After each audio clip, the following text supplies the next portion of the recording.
সামনে তো সব ক্ষেত্রে তো আমরা নিশ্চিন্ত হতে পারিনি। আবার যদি বাধা আসে, আপনার তো অনেক আগেও এসেছিল, 2002 সালে ইটিভি বন্ধ করে দিয়েছিল, বাধা আসলে কি হবে? শোনেন, 21 মানে মাথা নত না করা।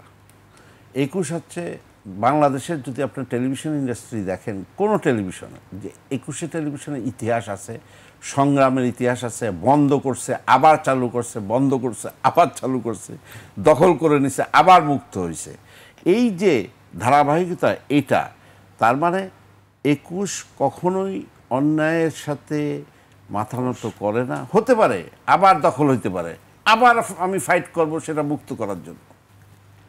এই ফাইট চলবে অনন্ত, নিরন্তর নিরন্তর। শুনতে চাই তরুণদের প্রতি, যারা 24-এ একটি নতুন বাংলাদেশ দিয়েছে। আমি মনে করি যে এই যে তরুণরা, এটা একটা অপার সম্ভাবনা সৃষ্টি হয়েছে একটা নতুন বাংলাদেশ গড়ার। এবং আমি এর মধ্যে অনেক মানে কষ্টের কথা আছে, দুঃখের কথা আমরা শুনি, কিন্তু তারপরেও আমি আস্থা রাখতে চাই তরুণদের উপরে। কারণ তরুণরাই, এই প্রজন্মই কিন্তু আগামীর ভবিষ্যৎ।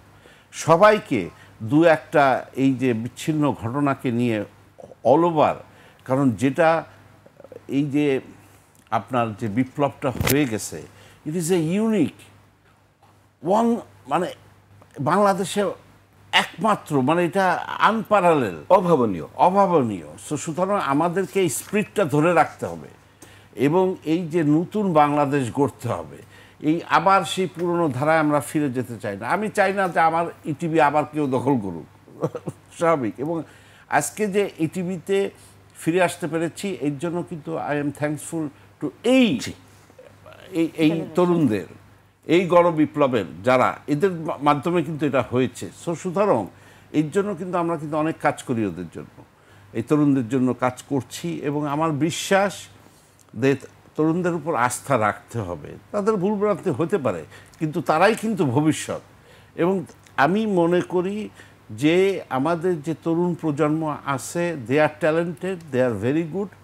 এবং দু একটা বিচ্ছিন্ন ঘটনা দিয়ে তাদেরকে একটা ব্লেম বা করা উচিত না। তাদের উপর আস্থা রাখতে হবে, তারা ইনশাল্লাহ ভালো কিছু করবে। ধন্যবাদ আব্দুল সালাম, চেয়ারম্যান ও সিইও 21 টেলিভিশন।